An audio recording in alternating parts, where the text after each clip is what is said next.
Les 10 petits nègres de Agatha Christie. Partie 6. Chapitre 14. 1. Ils avaient transporté le juge Wargrave dans sa chambre et l'avaient allongé sur son lit. Puis ils étaient redescendus, et il restait planté là, dans le hall, à se dévisager. « Et maintenant, qu'est-ce qu'on fait ?» demanda Blore d'une voix sourde. « On va manger un morceau, » répondit Lombard avec entrain. « Il faut bien se nourrir, pas vrai ?» Une fois encore, ils se rendirent à la cuisine. Une fois encore, ils ouvrirent une boîte de langue en gelée. Ils mangèrent sans y penser, presque sans savourer. « C'est la dernière fois que je mange de la langue, » décréta Véra. Leur repas terminé, ils restèrent assis autour de la table, à se regarder en chiens de faïence. « Plus que nous 4, » marmonna Blore. « À qui le tour ?» Armstrong ne sia pas. « Nous devons être très prudents, » commença-t-il machinalement avant de s'arrêter net. Blore hocha la tête. « C'est ce qu'il disait toujours. Et maintenant, il est mort. »« Comment est-ce arrivé ?» dit Armstrong. « Je me le demande. » Lombard émit un juron. « Une diversion sacrément astucieuse !» s'exclama-t-il. « Cette algue accrochée dans la chambre de mademoiselle Clayton a eu exactement l'effet recherché. Tout le monde s'est précipité là-haut, croyant qu'elle se faisait assassiner. Et là, profitant de l'affolement, quelqu'un a pris le vieux par surprise. »« Comment se fait-il que personne n'ait entendu le coup de feu ?» s'étonna Blore. Lombard secoua la tête. Mademoiselle Clayton hurlait, le vent mugissait, nous courions dans tous les sens en braillant. Non, il était impossible de l'entendre. Mais son stratagème ne pourra pas resservir, reprit-il après un temps de réflexion. Il faudra qu'il trouve autre chose la prochaine fois. Il trouvera probablement, affirma Blore. Sa voix avait une intonation déplaisante. Les deux hommes se mesurèrent du regard. « Nous sommes 4, dit Armstrong. « Et nous ne savons pas lequel. »« Moi, je le sais, » l'interrompit Blore. « Je n'ai pas le moindre doute, » dit Véra. « Je pense que je le sais, en fait, » dit Armstrong avec lenteur. « Je commence à avoir une idée assez nette, » dit Philippe Lombard. De nouveau, ils se dévisagèrent. Véra se mit debout tant bien que mal. « Je ne suis pas dans mon assiette, » dit-elle. « Je vais me coucher. Je suis rompue. »« Autant y aller aussi, » dit Lombard. « Pas la peine de rester là, à ses pieds mutuellement. »« De mon côté, pas d'objection, » dit Blore. « C'est ce que nous avons de mieux à faire, » murmura le médecin, « même si je doute que nous arrivions à dormir. » Ils se dirigèrent vers la porte. « Je me demande, » commenta Blore, « où se trouve le revolver à l'heure qu'il est. » 2. Ils montèrent l'escalier. La scène qui suivit n'aurait pas déparé une comédie burlesque. Chacun des 4 s'arrêta, la main sur la poignée de sa porte. Puis, comme à un signal, chacun entra dans sa chambre et ferma la porte derrière soi. On entendit des bruits de serrures, de verrous et de meubles qu'on déplace. 4 personnes terrorisées étaient barricadées jusqu'au matin. 3. Ayant calé une chaise sous la poignée de sa porte, Philippe Lombard se détourna avec un soupir de soulagement. D'un pas nonchalant, il se dirigea vers sa table de toilette. À la lumière vacillante de la bougie, il examina son visage avec curiosité. « Pas à dire. »« Cette histoire t'a secoué, » murmura-t-il à part lui en arborant son sourire subit, carnassier. Il se déshabilla rapidement. Il s'approcha du lit et posa sa montre sur la table de chevet. Puis il ouvrit le tiroir de la table. Et il regarda, pétrifié. le revolver qui se trouvait là. 4. Vera Clayton était couchée. À côté d'elle, la bougie brûlait toujours. Elle ne trouvait pas le courage de l'éteindre. Elle avait peur du noir. Elle n'arrêtait pas de se répéter « Tu es tranquille jusqu'à demain matin. Il ne s'est rien passé la nuit dernière. Il ne se passera rien cette nuit. Il ne peut rien arriver. La porte est fermée à clé et au verrou. Personne ne peut approcher. » Et, brusquement, elle pensa « Mais voilà, je n'ai qu'à rester ici, rester enfermée. Tant pis pour la nourriture. Je n'ai qu'à rester ici, en sécurité, jusqu'à ce qu'on vienne à notre secours. Même si ça doit durer 1 jour, 2 jours. Rester ici. Oui, mais en serait-elle capable? Rester ici, heure après heure, sans personne à qui parler, sans rien d'autre à faire que réfléchir. Elle recommencerait à penser au Cornouailles, à Hugo, à ce qu'elle avait dit à Cyril. Insupportable gamin pleurnichard, toujours à la tarabuster. « Mademoiselle Clayton, pourquoi j'ai pas le droit de nager jusqu'au rocher? Je suis capable de le faire, je sais que j'en suis capable. » Était-ce vraiment elle qui avait répondu? « Mais oui, Cyril, tu en es capable, je le sais bien. »« Alors, je peux y aller, mademoiselle Clayton? » C'est que, vois-tu, Cyril, ta mère s'inquiète tellement pour toi. Écoute, voilà ce que nous allons faire. Demain, tu nageras jusqu'au rocher. Moi, je bavarderai sur la plage avec ta mère pour détourner son attention. Et quand elle te cherchera, tu seras déjà là-bas, sur le rocher, en train de lui faire de grands signes. Alors là, ça sera une surprise. « Oh, vous êtes chouette, mademoiselle Clayton. On va bien rigoler. » Voilà, elle l'avait dit. Demain. Le lendemain, Hugo devait aller à New Quay. Lorsqu'il reviendrait, ce serait terminé. Oui, mais si jamais ça échouait, si ça ne se passait pas comme prévu, Cyril serait peut-être secouru à temps, et dans ce cas, il dirait « Mademoiselle Clayton m'a dit que je pouvais. » Et alors? On n'a rien sans risque. Si le pire venait à se produire, elle nierait froidement. « Comment peux-tu faire un mensonge pareil, Cyril? Tu sais très bien que je n'ai jamais dit ça. » On la croirait à tous les coups. Cyril racontait souvent des bobards. C'était un enfant indigne de confiance. Lui saurait, évidemment, mais ça n'avait pas d'importance. Et puis, de toute façon, tout se passerait bien. Elle ferait semblant de se porter à son secours. Mais elle arriverait trop tard. Personne n'irait la soupçonner. Hugo s'était-il douté de quelque chose? Était-ce pour cela qu'il l'avait regardée de cette manière bizarre, distante? Hugo avait-il compris? Était-ce pour cela qu'il était parti si précipitamment après l'enquête? Il n'avait pas répondu à l'unique lettre qu'elle lui avait écrite. Hugo. Vera se tournait et se retournait dans son lit. Non, non, elle ne devait pas penser à Hugo, ça faisait trop mal. Tout ça, c'était fini. Bel et bien fini. Il fallait oublier Hugo. Pourquoi, ce soir, avait-elle eu soudain l'impression que Hugo était avec elle dans la chambre? Elle fixa le plafond, fixa le grand crochet noir rivé en son centre. Elle n'avait encore jamais remarqué ce crochet. C'était là que l'algue avait été suspendue. Elle frissonna au souvenir de ce contact froid et visqueux sur son cou. Ce crochet au plafond ne lui plaisait pas. Il attirait le regard. Il vous fascinait.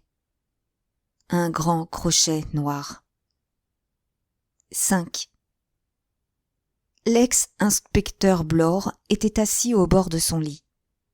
Ses petits yeux, bordés de rouge et injectés de sang, étaient en alerte dans son visage massif. Il faisait penser à un sanglier sur le point de charger. Il ne se sentait pas d'humeur à dormir. La menace se précisait dangereusement. 6 ôté de 10. Malgré sa sagacité, malgré sa circonspection et son astuce, le vieux juge avait subi le même sort que les autres. Blore ricana avec une sorte de satisfaction sauvage. Qu'est-ce qu'il disait, déjà, le vieux schnock ? Nous devons être très prudents. Vieil hypocrite, intransigeant et imbu de sa personne, qui siégeait au tribunal en se prenant pour Dieu le Père. Il avait eu son compte. Plus besoin de se montrer prudent, le juge. Il n'était plus que 4, maintenant. La fille, Lombard, Armstrong et lui. Très bientôt, un autre allait encore y passer. Mais ce ne serait pas William Henry Blore. Il était bien décidé à y veiller. Mais le revolver. Qu'était devenu le revolver ? C'était ça, le facteur angoissant. Le revolver. Blore était assis sur son lit, le front creusé de rides profondes, ses petits yeux plissés tandis qu'il examinait le problème du revolver. Dans le silence, il entendit l'horloge sonner en bas. Minuit. Il se détendit un peu, alla même jusqu'à s'allonger sur son lit. Mais il ne se déshabilla pas. Il réfléchissait, récapitulant toute l'affaire depuis le début, méthodiquement, laborieusement, comme il le faisait du temps où il était dans la police.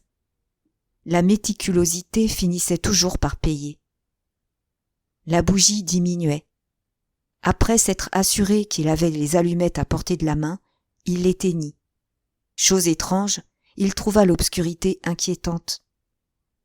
Comme si des peurs millénaires se réveillaient en lui et se disputaient le contrôle de son esprit. Des visages fantomatiques flottaient dans l'air. Le visage du juge, couronné de cette grotesque perruque de laine grise. Le visage glacé, figé de Madame Rogers. Le visage convulsé, violacé d'Anthony Marston. Et un autre visage, très pâle, avec des lunettes et une petite moustache couleur paille. Un visage qu'il avait vu à un moment donné, mais quand ? Pas sur l'île. Non, ça remontait à beaucoup plus longtemps. Curieux qu'il n'arrive pas à mettre un nom dessus. Un visage assez stupide, en vérité. Le type avait l'air d'un bel empoté. Mais, bien sûr, la mémoire lui revint brusquement, et ça lui causa un véritable choc. Landor. Bizarre qu'il ait complètement oublié à quoi ressemblait Landor. Pas plus tard qu'hier, il avait essayé, sans succès, de se rappeler quelle tête il avait. Et voilà maintenant que ce visage lui apparaissait, clair et distinct, jusque dans ses moindres traits, comme s'il l'avait encore vu la veille. Landor avait été marié à un petit bout de femme toute menue, au visage soucieux. Il avait eu une gosse, aussi, une gamine de 13 ou 14 ans. Pour la première fois, il se demanda ce qu'elles étaient devenues. Le revolver. Qu'était devenu le revolver ?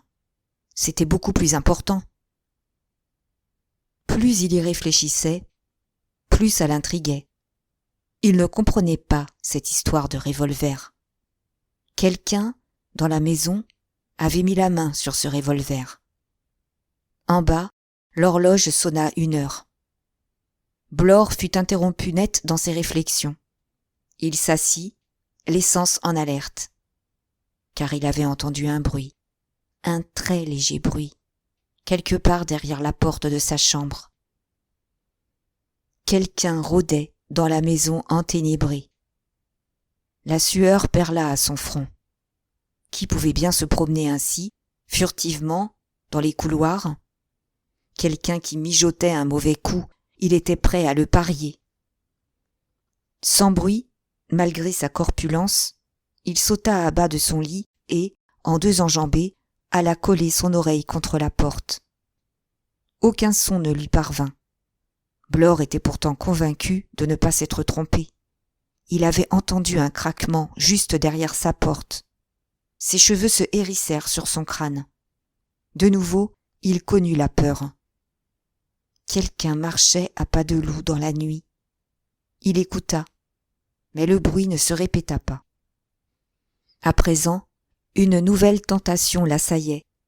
Il avait désespérément envie d'aller voir ce qui se passait, histoire de découvrir qui rôdait ainsi dans l'obscurité. Mais ouvrir sa porte aurait été de la folie. C'était sans doute précisément ce que l'autre attendait. Peut-être même avait-il fait du bruit exprès, afin de l'attirer dehors. Immobile, Blore écoutait. Il entendait maintenant des bruits de tous côtés, craquements, frôlements, mystérieux chuchotis. Mais son esprit réaliste, opiniâtre, les reconnaissait pour ce qu'ils étaient, des créations de son imagination enfiévrée. Et puis, soudain, il entendit un bruit qui n'avait rien d'imaginaire. Des pas, très légers, très prudents, mais parfaitement audibles pour un homme qui, comme Blore, écoutait de toutes ses oreilles. Les pas feutrés venaient du fond du couloir. Les chambres de Lombard et d'Armstrong étaient plus éloignées de l'escalier que la sienne. Ils passèrent devant sa porte sans hésiter ni ralentir. Alors, Blore se décida. Il fallait qu'il sache qui c'était. Les pas avaient maintenant dépassé sa porte et se dirigeaient vers l'escalier. Où allait-il, cet individu? Quand Blore passait à l'action, il le faisait avec une rapidité étonnante pour un homme d'apparence si lourde et si lente. Il retourna vers son lit sur la pointe des pieds, empocha les allumettes, débrancha la lampe de chevet, l'empoigna et enroula le fil électrique autour du pied. C'était une lampe en chrome, montée sur un lourd socle en ébonite, une arme qui pourrait se révéler utile. Sans bruit, il traversa la pièce à toute allure, ôta la chaise qui bloquait la poignée de la porte, puis, avec précaution, tourna la clé dans la serrure et tira le verrou. Il sortit dans le couloir. De légers craquements montaient du hall. En chaussettes, Blore courut silencieusement vers l'escalier. À cet instant, il comprit pourquoi il avait entendu si distinctement tous ces bruits. Le vent était tombé et le ciel avait dû s'éclaircir. Le clair de lune filtrait par la fenêtre du palier et baignait le hall du rez-de-chaussée. L'espace d'un instant, Blore aperçut une silhouette qui s'éclipsait par la porte d'entrée. Il dévalait l'escalier pour se lancer à sa poursuite quand, soudain, il s'arrêta. Là encore, il avait bien failli faire une bêtise. Qui sait si ce n'était pas un piège destiné à l'attirer hors de la maison? Mais l'autre, sans s'en rendre compte, avait commis une erreur. Il venait de se livrer à Blore pieds et poings liés. Car, des 3 chambres occupées à l'étage, l'une devait maintenant être vide. Il suffisait de savoir laquelle. Blore remonta rapidement dans le couloir. Il commença par frapper à la porte du docteur Armstrong. Pas de réponse. Il attendit quelques instants, puis alla toquer chez Philippe Lombard. Cette fois, la réponse vint immédiatement. « Qui est là ?»« Blore. Je crois qu'Armstrong n'est pas dans sa chambre. Attendez 2 secondes. » Il alla jusqu'au bout du couloir et frappa à la dernière porte. « Mademoiselle Claythorne ? Mademoiselle Claythorne !»« Qui est-ce ? Que se passe-t-il ?» cria Vera d'une voix étranglée par la peur. « Rien de grave, mademoiselle Claythorne.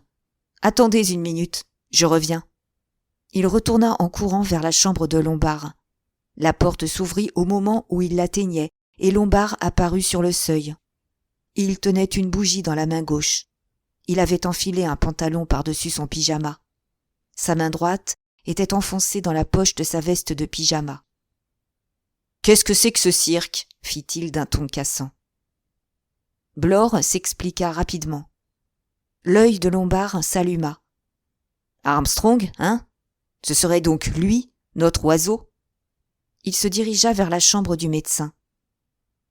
Désolé, Blore, mais je ne crois que ce que je vois. Il tambourina à la porte. Armstrong ? Armstrong ? Pas de réponse. Lombard s'accroupit et regarda par le trou de la serrure. Il y introduisit son petit doigt avec précaution. La clé n'est pas dans la serrure. Autrement dit, il l'a emportée après avoir fermé sa porte à double tour, conclut Blore. Philippe hocha la tête. Précaution élémentaire. Nous le tenons, Blore. Cette fois, nous le tenons. Une seconde. Il courut vers la chambre de Vera Clayton. Vera ? Oui. Nous partons à la recherche d'Armstrong. Il n'est pas dans sa chambre. Quoi qu'il arrive, n'ouvrez pas votre porte. Compris ? Oui, j'ai compris. Si Armstrong vient vous dire que j'ai été tué ou que Blore a été tué, ne l'écoutez pas. Vu ? N'ouvrez que si nous vous le demandons tous les deux. Blore et moi. Pigé ? Oui. Je ne suis pas complètement idiote. Parfait, dit Lombard. Il rejoignit Blore. Et maintenant, su à Armstrong. La chasse est ouverte. Allons-y prudemment, dit Blore. Il a un revolver, ne l'oubliez pas. Tout en dévalant l'escalier, Philippe Lombard gloussa. Ça, c'est ce qui vous trompe. Il ouvrit la porte d'entrée et remarqua au passage. Le loquet repoussé, de façon à pouvoir rentrer sans problème. Le revolver, c'est moi qui l'ai, poursuivit-il en le sortant à moitié de sa poche. Je l'ai retrouvé ce soir. On l'avait mis dans ma table de chevet. Blore s'arrêta net sur le seuil. Son visage avait changé d'expression. Philippe Lombard s'en aperçut. Ne soyez pas grotesque, Blore. Je ne vais pas vous tirer dessus. Retournez vous barricader dans votre chambre si vous voulez. Moi, je pars débusquer Armstrong. Il s'éloigna dans le clair de lune. Après quelques instants d'hésitation, Blore le suivit. Il songea à part lui. Je l'aurais bien cherché. Mais après tout. Après tout, il avait déjà neutralisé des criminels armés de revolvers. Blore avait peut-être beaucoup de défauts, mais il ne manquait pas de courage. Il suffisait de lui montrer le danger pour qu'il fonce tête baissée. Il n'avait pas peur de se battre à découvert. Ce qui le paniquait, c'était le danger diffus, teinté de surnaturel. 6.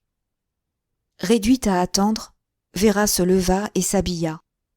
Plusieurs fois, elle jeta un coup d'œil vers sa porte. C'était une bonne porte, bien solide, fermée à clé et au verrou, avec une chaise en chêne qui bloquait la poignée. On ne pouvait pas l'enfoncer. En tout cas, pas le docteur Armstrong. Ce n'était pas un homme costaud. À la place d'Armstrong, si elle voulait commettre un meurtre, elle utiliserait la ruse plutôt que la force. Pour se distraire, elle réfléchit aux différents moyens qu'il pourrait employer. Il pourrait, comme Philippe l'avait suggéré, lui annoncer qu'un des deux autres était mort. Ou alors se traîner en gémissant devant sa porte, en faisant semblant d'être mortellement blessé. Il y avait d'autres méthodes. Il pourrait lui raconter que la maison était en flammes. Mieux, il pourrait carrément y mettre le feu. Oui, c'était une possibilité. Attirer les deux autres à l'extérieur, arroser le plancher d'essence et frotter une allumette. Et elle, comme une idiote, resterait barricadée dans sa chambre jusqu'à ce qu'il soit trop tard. Elle s'approcha de la fenêtre. Pas trop mal. À la limite, elle pourrait s'échapper par là. Évidemment, c'était assez haut, mais il y avait une plate-bande pour amortir le choc. Elle s'assit, prit son journal intime et se mit à écrire au fil de la plume. Il fallait bien tuer le temps. Soudain, elle se raidit. Elle avait entendu un bruit, comme du verre brisé, et ça provenait du rez-de-chaussée. Elle écouta de toutes ses forces, mais le bruit ne se répéta pas. Elle entendit, ou crut entendre, des pas feutrés, des craquements dans l'escalier, un froufrou de vêtements, mais rien de très précis. Elle arriva à la conclusion, comme Blore avant elle, que ces bruits trouvaient leur origine dans son imagination.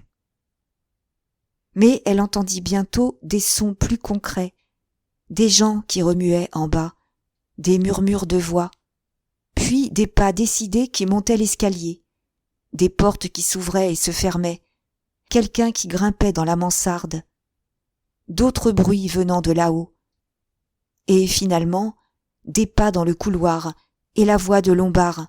« Vera, tout va bien ?»« Oui, qu'est-ce qui s'est passé ?» La voix de Blore intervint. « Vous voulez bien nous ouvrir ?» Vera ôta la chaise, tourna la clé dans la serrure et tira le verrou. Elle ouvrit la porte. Les deux hommes étaient essoufflés. Leurs chaussures et le bas de leurs pantalons étaient trempés.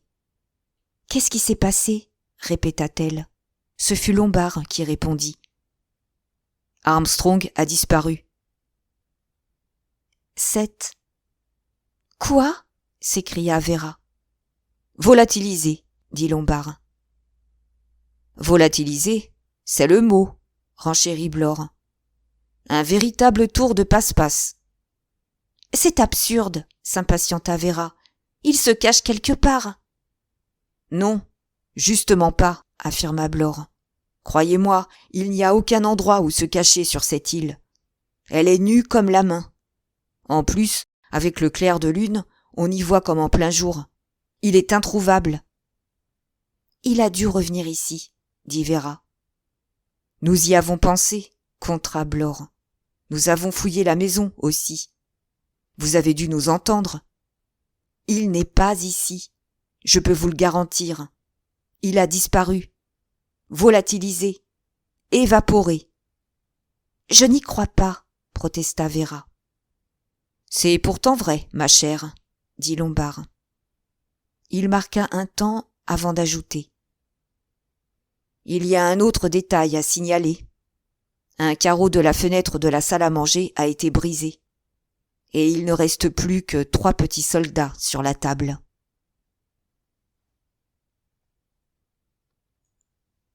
Chapitre 15. 1. 3 personnes prenaient leur petit déjeuner dans la cuisine. Dehors, le soleil brillait. La journée était superbe. La tempête n'était plus qu'un mauvais souvenir. Et, avec le changement de temps, un changement s'était produit dans l'humeur des prisonniers de l'île. C'était comme s'ils venaient de se réveiller d'un cauchemar. Le danger était toujours présent, certes, mais c'était un danger qu'ils pouvaient affronter en plein jour. L'atmosphère de terreur paralysante qui, la veille au soir, les avait enveloppés dans une chape de plomb pendant que le vent mugissait, s'était maintenant dissipée. « Nous allons grimper au sommet de l'île et essayer d'envoyer des signaux lumineux avec un miroir, » déclara Lombard. « J'espère qu'un gamin astucieux se baladera sur les falaises et déchiffrera notre SOS. Nous pourrons aussi allumer un feu dans la soirée. Mais il ne reste pas beaucoup de bois.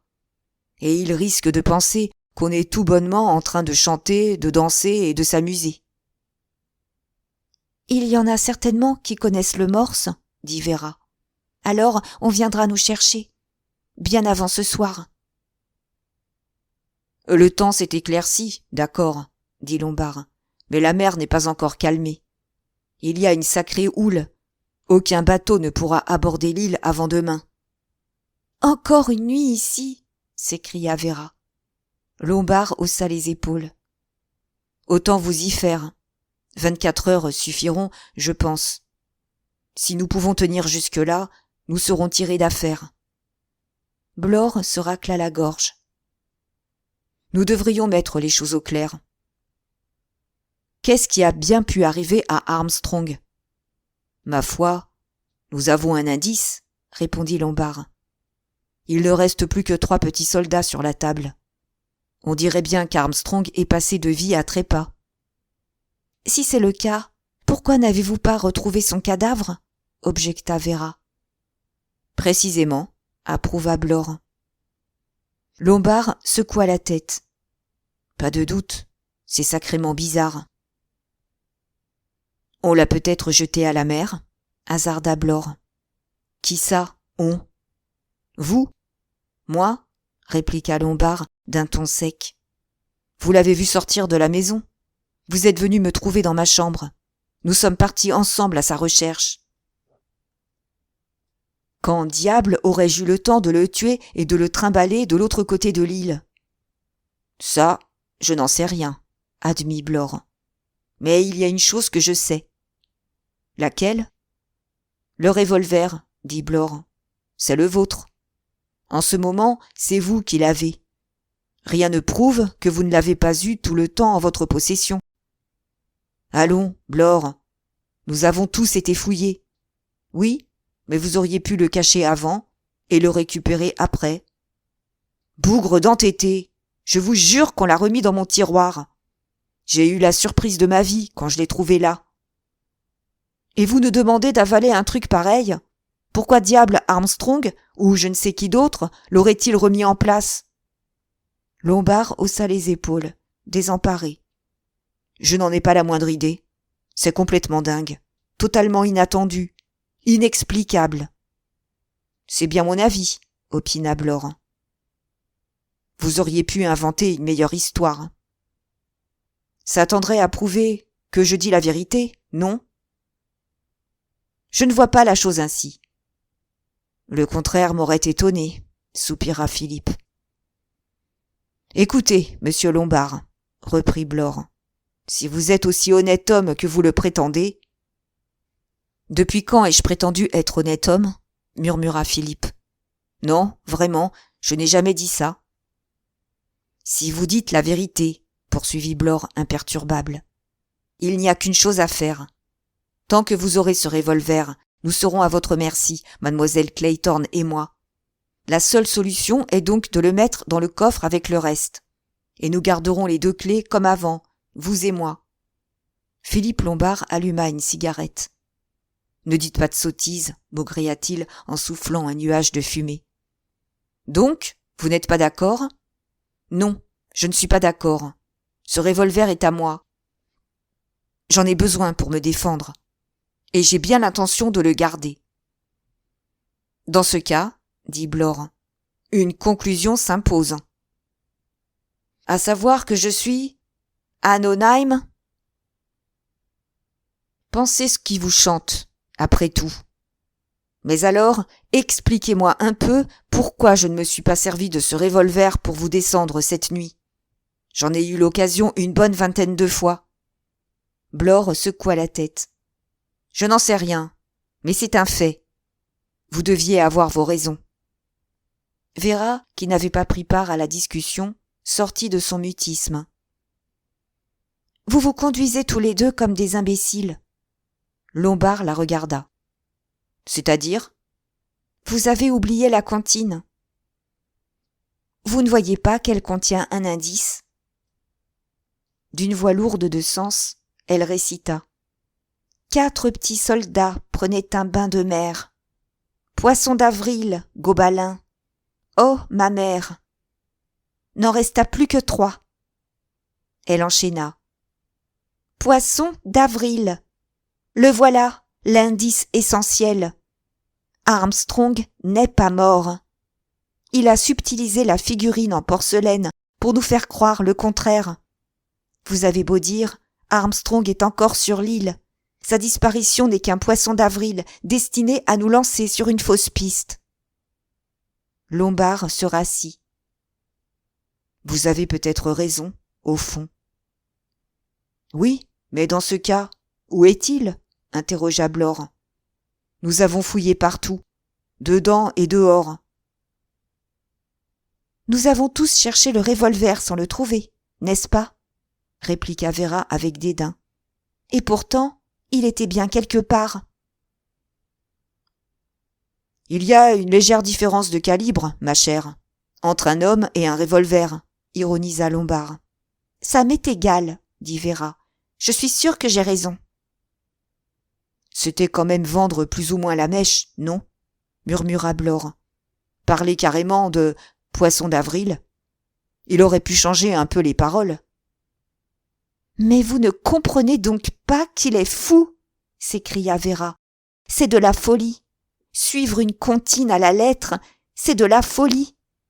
Déguiser le juge, tuer Rogers pendant qu'il débitait du petit bois, droguer Madame Rogers pour qu'elle dorme plus que sa part, lâcher une abeille dans la salle à manger avant de tuer Mademoiselle Brent. On dirait un jeu inventé par un enfant monstrueux. Il faut que tout concorde. Oui, vous avez raison, dit Blore. Quoi qu'il en soit, il n'y a pas deux eaux sur cette île, reprit-il après réflexion. Il aura du mal à se tirer de ce couplet-là. Mais vous ne comprenez toujours pas, s'enflamma Vera. Le zoo, c'est nous. Hier soir, nous n'avions pratiquement plus rien d'humain. Le zoo, c'est nous. 2. Ils passèrent la matinée sur les falaises, face à la côte, pour envoyer à tour de rôle des signaux à l'aide d'un miroir. Rien n'indiquait que quelqu'un les eût captés. Aucun signal ne leur parvint en retour. La journée était belle, légèrement brumeuse. Au pied des rochers, la mer était agitée par une très forte houle. On ne voyait pas de bateau à l'horizon. Ils avaient de nouveau fouillé l'île, sans résultat, aucune trace du médecin disparu. Vera regarda en direction de la maison et dit d'une voix un peu altérée. « On se sent plus en sécurité ici, dehors. Ne retournons pas dans ce tombeau. » « Pas mauvaise idée, » approuva Lombard. « Ici, on ne risque rien. Personne ne peut nous attaquer sans qu'on le repère longtemps à l'avance. »« Nous resterons ici, » décréta Vera. « Il faudra bien passer la nuit quelque part, » intervint Blore. « À ce moment-là, nous serons obligés de rentrer. » Vera frissonna. « Je ne le supporterai pas, » dit-elle. « Je ne pourrai pas passer une nuit de plus là-haut. » « Bouclé dans votre chambre, vous serez à l'abri, » fit remarquer Philippe. « Oui, sans doute, » soupira Vera. Écartant les bras, elle murmura. « C'est si bon de sentir à nouveau la caresse du soleil. » « C'est bizarre, » pensait-elle. « Je suis presque heureuse. Et pourtant, je suppose que je suis vraiment en danger. Mais là, à la lumière du jour, rien ne semble avoir d'importance. J'ai l'impression d'être toute puissante. J'ai l'impression d'être immortelle. » Blore regarda sa montre. « Il est 2 heures, dit-il. Si on déjeunait ?» « Je ne retourne pas dans cette maison, » s'entêta Vera. « Je reste ici, à l'air libre. »« Allons, mademoiselle Claythorne. Vous avez besoin de prendre des forces, vous savez. »« Si je vois encore une boîte de langue, je vomis, » répliqua Vera. « Je ne veux rien avaler. Il y a des gens qui restent des jours et des jours sans manger quand ils suivent un régime. »« Eh bien, moi, » dit Blore, « il me faut des repas réguliers. Et vous, monsieur Lombard ? » À vrai dire, la perspective d'ingurgiter de la langue en conserve ne m'enchante pas particulièrement, répondit Philippe. Je vais rester ici avec mademoiselle Claythorne. Comme Blore hésitait, Vera lui lança.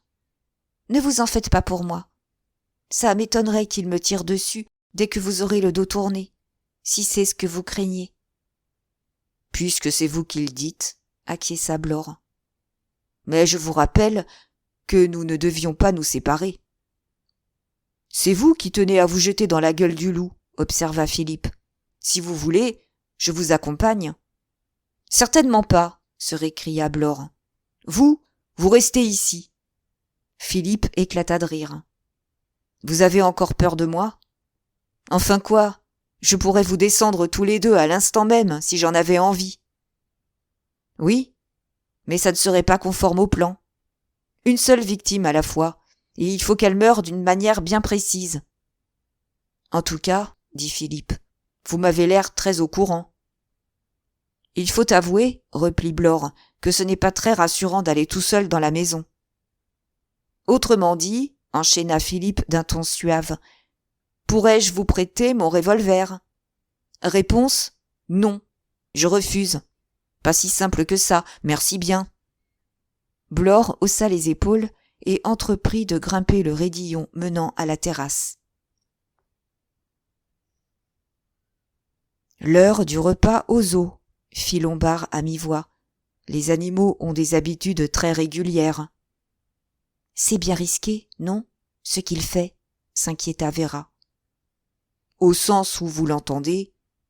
Non, je ne pense pas. Armstrong n'est pas armé et, de toute façon, Blore est 2 fois plus costaud que lui, sans compter qu'il est sur ses gardes. Et puis, il est rigoureusement impossible qu'Armstrong soit dans la maison. Je sais qu'il n'y est pas.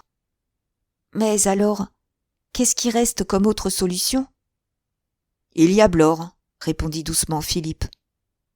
Oh, vous pensez vraiment que... Écoutez, mon petit, vous avez entendu sa version des événements de cette nuit. Vous devez bien admettre que, si elle est vraie, je n'ai rien à voir dans la disparition d'Armstrong. Sa version me met hors de cause. Mais elle ne le met pas hors de cause, lui. Nous n'avons que sa parole lorsqu'il affirme avoir entendu des pas, avoir vu un homme descendre l'escalier et sortir de la maison. C'est peut-être un mensonge de bout en bout. Il a très bien pu se débarrasser d'Armstrong 2 heures plus tôt. Comment? Lombard haussa les épaules. Ça, nous n'en savons rien. Mais si vous voulez mon avis, nous n'avons qu'un seul danger à redouter. Et ce danger, c'est Blore. Que savons-nous de lui? Moins que rien. Cette histoire d'ex-policier, c'est peut-être de la foutaise. Il pourrait aussi bien être un milliardaire fou, un homme d'affaires cinglé, un pensionnaire de Broadmoor en cavale. Une chose est sûre, il a pu commettre chacun de ces crimes, sans exception. Véra avait pâli. D'une voix un peu oppressée, elle murmura. Supposez qu'il arrive à nous avoir. Lombard tapota son revolver à travers sa poche. Je vais m'employer à l'en empêcher, répondit-il sur le même ton. Il la regarda avec curiosité. Vous avez une touchante confiance en moi, Véra. Vous êtes tout à fait sûre que je n'irai pas vous tuer? Il faut bien faire confiance à quelqu'un. Pour en revenir à Blore, je crois que vous vous trompez. Je persiste à penser que c'est Armstrong. Elle se tourna subitement vers lui. Vous n'avez pas l'impression, tout le temps, qu'il y a quelqu'un qui nous observe et qui attend? Simple nervosité, dit Lombard avec une certaine réticence. Alors, vous avez ressenti la même chose, vous aussi? Haleta Véra. Elle frissonna et se pencha un peu plus vers lui. Dites-moi, vous ne pensez pas? Elle s'interrompit un instant avant d'enchaîner. J'ai lu un roman, autrefois. L'histoire de 2 juges qui arrivaient dans une petite ville américaine, envoyés par la Cour suprême. Ils rendaient la justice absolue, parce qu'en fait, ils n'étaient pas de ce monde. Lombard haussa les sourcils. Des visiteurs célestes, Non, je ne crois pas au surnaturel. Il y a un cerveau humain derrière tout ça. Par moments, je n'en suis pas si sûre, murmura Véra d'une voix sourde.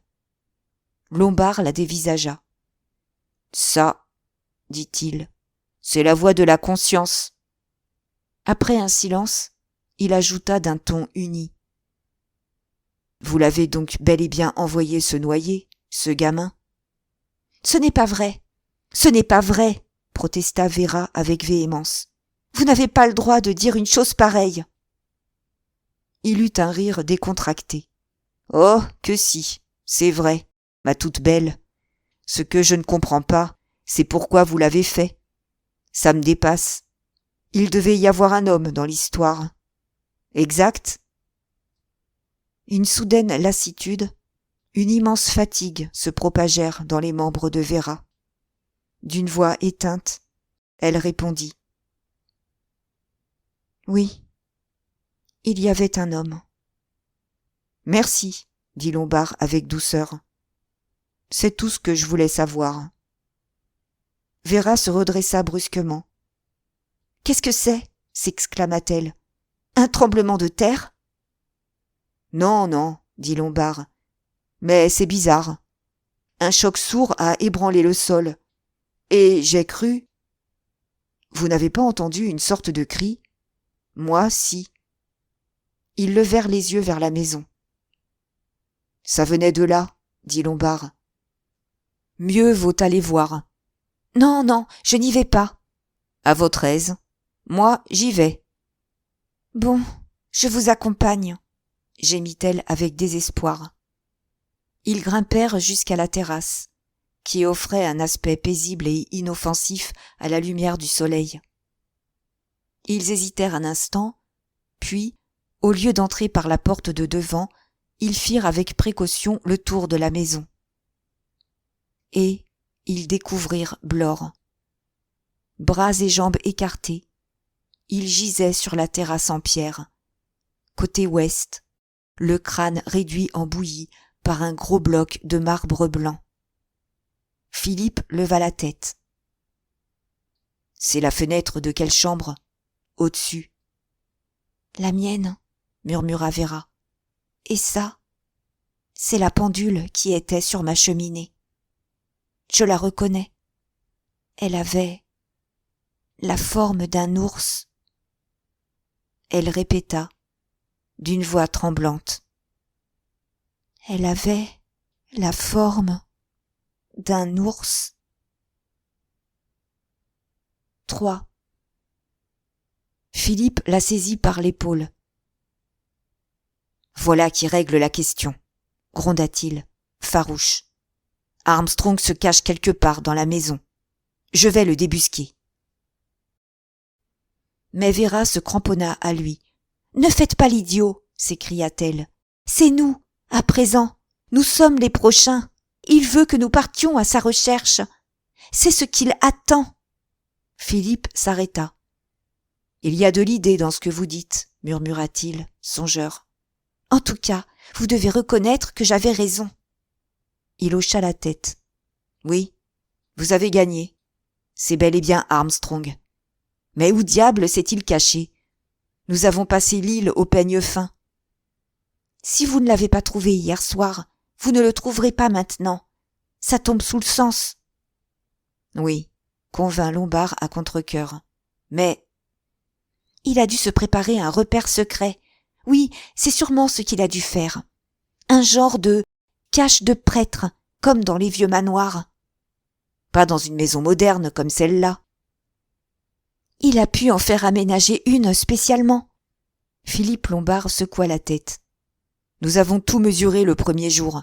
Je suis prêt à jurer qu'il n'y a pas de fausses cloisons. »« Il y en a, forcément. »« Je voudrais bien voir, » commença Lombard. « Oui, vous voudriez bien voir, » l'interrompit Vera. « Et ça, il le sait. Il est là-dedans, à vous attendre. » Lombard sortit à moitié le revolver de sa poche. « N'oubliez pas que j'ai ça. »« Vous avez dit que Blore ne risquait rien, qu'il était beaucoup plus costaud qu'Armstrong. Physiquement, c'était vrai, d'autant qu'il était sur ses gardes. Mais ce que vous n'avez pas l'air de comprendre, c'est qu'Armstrong est fou. Or, un fou a tous les avantages pour lui.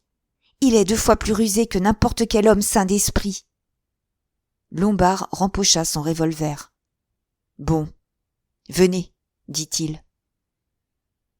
4. « Qu'est-ce que nous allons faire quand la nuit va tomber ?» finit par demander Lombard. Vera ne répondit pas. Il insista, accusateur. « Vous n'avez pas pensé à ça ?»« Mais que pouvons-nous faire ?» répondit-elle avec l'accent du désespoir. « Oh mon Dieu, j'ai peur. »« Le ciel est dégagé, » dit Philippe Lombard. « Il y aura clair de lune. Nous devrions trouver un abri, là-haut, dans les falaises. Nous y resterons en attendant le lever du jour. Mais il ne faudra pas nous endormir. Nous devrons monter la garde en permanence. Et si jamais quelqu'un s'approche, je tire à vue. » Il ajouta. « Vous n'aurez pas froid dans cette robe légère ? Froid ? Répliqua Vera avec un rire rauque. J'aurais encore plus froid si j'étais morte. Oui, c'est un fait, admit Lombard d'un ton uni. Nerveuse, Vera s'agitait. Si je reste assise là 1 minute de plus, je vais devenir enragée. Marchons un peu. D'accord. Ils firent lentement les 100 pas, longeant la ligne des rochers qui dominaient la mer. À l'ouest, le soleil déclinait. La lumière, douce et veloutée, les enveloppait de sa clarté dorée. « Dommage qu'on ne puisse pas se baigner », dit Vera avec un petit gloussement nerveux. Philippe, qui contemplait la mer, en contrebas, s'exclama soudain. « Tiens, qu'est-ce que c'est, là-bas, près de ce gros rocher, vous voyez ?»« Non, un peu plus à droite. » Vera regarda avec curiosité. « On dirait des vêtements. »« Un baigneur, hein ?» fit Lombard en riant. « Bizarre.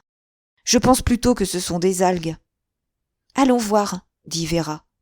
« Ce sont bien des vêtements, » dit Lombard, lorsqu'ils furent plus près.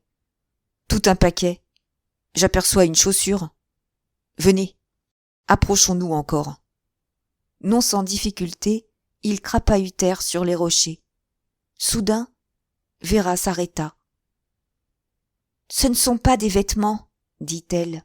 « C'est un homme. » Rejeté par la marée quelques heures plus tôt, le corps était coincé entre 2 rochers. Au prix d'un dernier effort, Lombard et Vera l'atteignirent enfin. Ils se penchèrent sur lui. Un visage violacé, décoloré.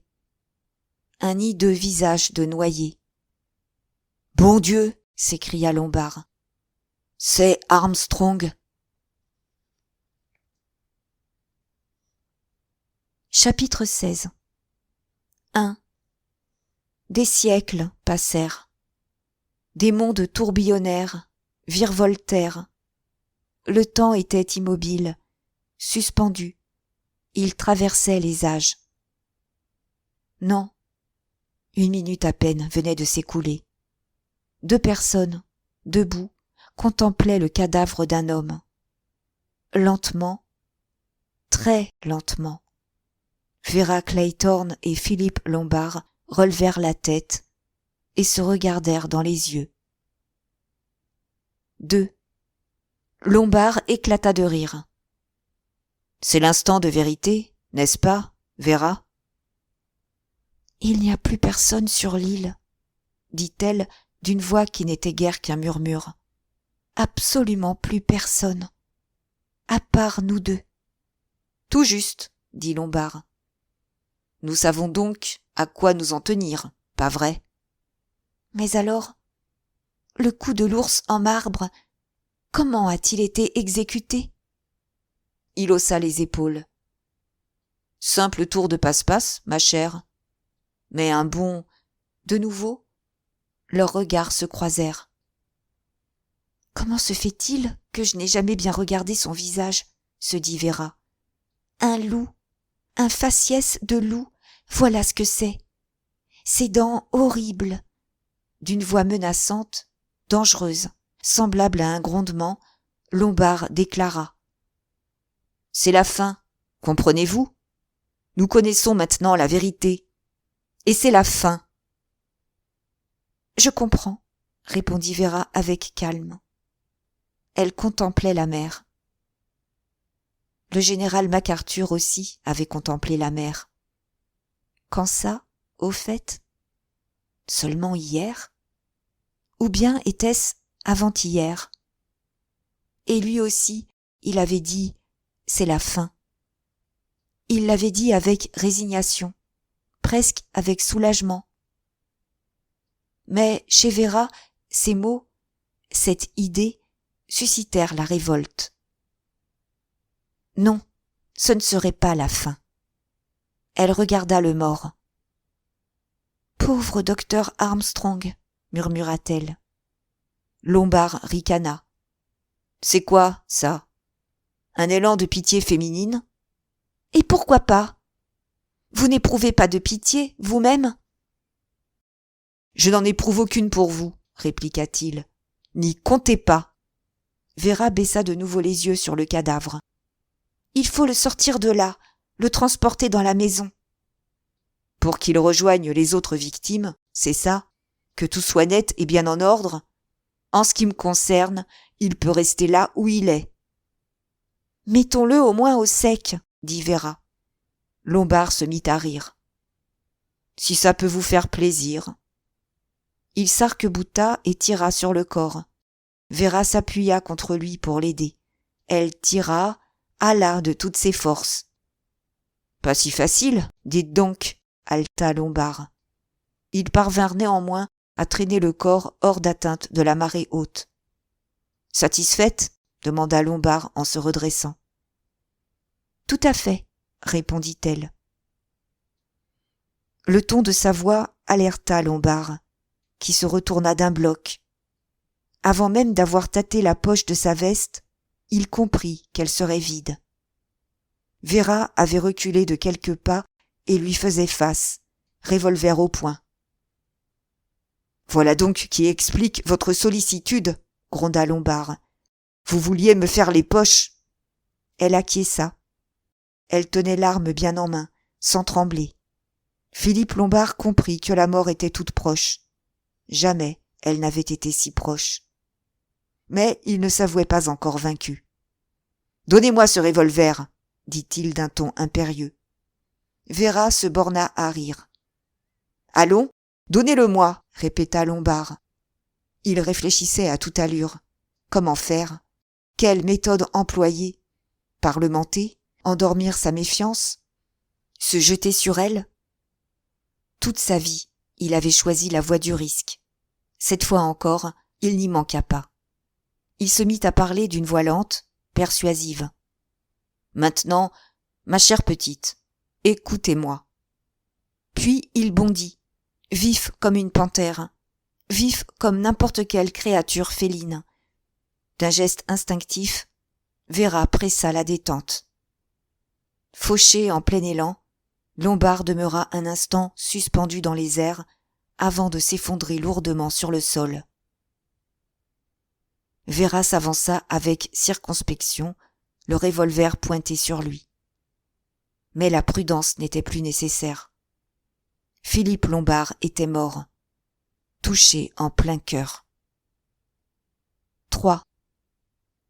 Le soulagement submergea Véra.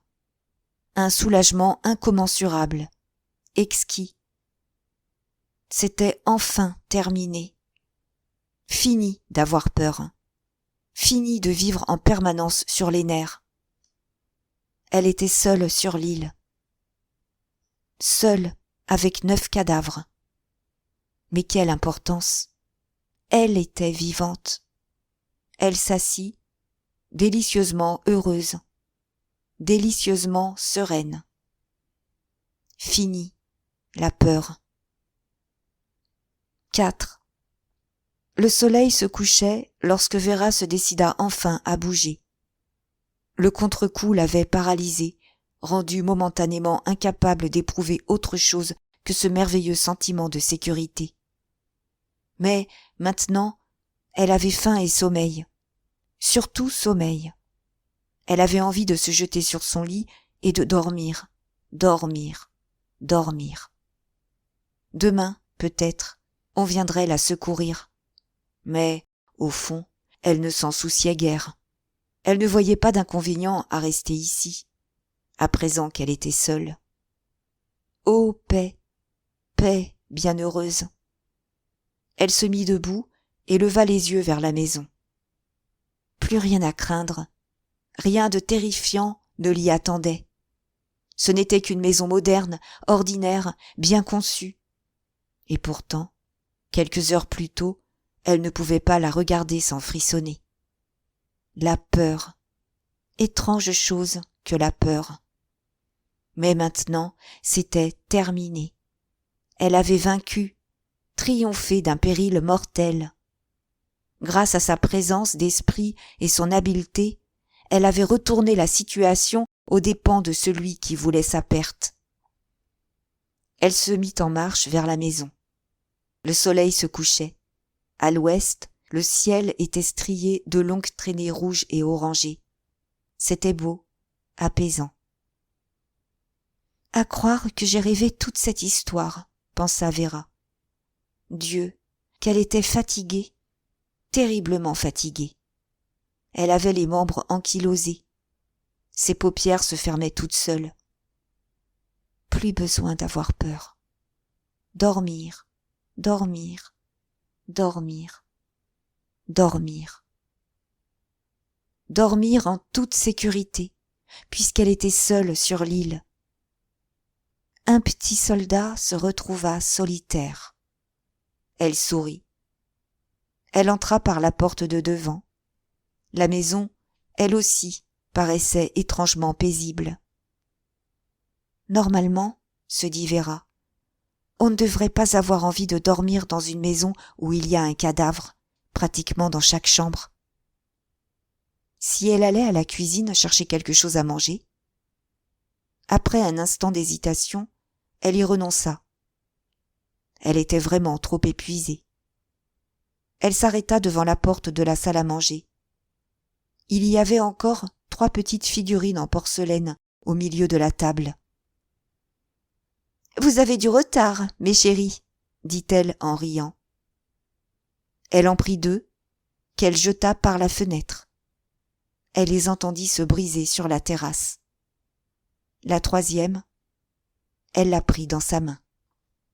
« Toi, je t'emmène, » dit-elle. « Nous avons gagné, mon ami. Nous avons gagné. » Le hall était sombre dans la lumière déclinante. Le petit soldat bien serré dans sa paume, Vera commença à monter l'escalier. Lentement, parce que ses jambes étaient soudain très lourdes. Un petit soldat se retrouva solitaire. Ça se terminait comment, déjà? Ah oui, il décida de se marier, tralalère. N'en resta plus aucun. Se marier. Curieux d'avoir à nouveau cette impression que Hugo était dans la maison. Une impression très forte. Oui, Hugo était en haut à l'attendre. Ne sois pas ridicule, se dit Vera. Tu es si fatiguée que tu imagines les choses les plus extravagantes. Lentement, marche après marche. En haut de l'escalier, un objet s'échappa de sa main et tomba sans bruit sur le tapis de haute laine. Elle ne remarqua pas qu'elle avait lâché le revolver. Elle avait seulement conscience de la petite figurine de porcelaine qu'elle serrait entre ses doigts. Un silence de mort régnait dans la maison. Et pourtant, on n'aurait pas dit une maison vide. Hugo, en haut, l'attendait. Un petit soldat se retrouva solitaire. Quel était le dernier vers, déjà? Une histoire de mariage, non? Ou bien s'agissait-il d'autre chose? Elle était arrivée devant la porte de sa chambre. Hugo l'attendait à l'intérieur. Elle en était sûre et certaine. Elle ouvrit la porte et poussa un cri étouffé. Qu'était-ce donc qui pendait là, au crochet du plafond? Une corde avec un nœud coulant tout près? Et une chaise pour grimper dessus? Une chaise qu'il suffirait ensuite de renverser d'un coup de pied. C'était ce que voulait Hugo. Et d'ailleurs, cela correspondait au dernier vers de la comptine. Il alla se pendre. Quelle misère! N'en resta plus aucun. Le petit soldat en porcelaine lui glissa des doigts. Sans qu'elle s'en rende compte, il roula sur le tapis et alla se briser contre le pare-feu. Telle une automate, Vera s'avança. C'était la fin. Ici, à l'endroit même où la main froide et humide, la main de Cyril, naturellement, lui avait frôlé la gorge. Oui, Cyril, tu peux nager jusqu'au rocher. Voilà ce que c'était, un meurtre. Pas plus compliqué que ça. Mais après, les souvenirs vous hantaient. Elle monta sur la chaise, les yeux rivés droit devant elle comme une somnambule. Elle se passa le nœud autour du cou. Hugo était là pour veiller à ce qu'elle aille jusqu'au bout. D'un coup de pied, elle renversa la chaise.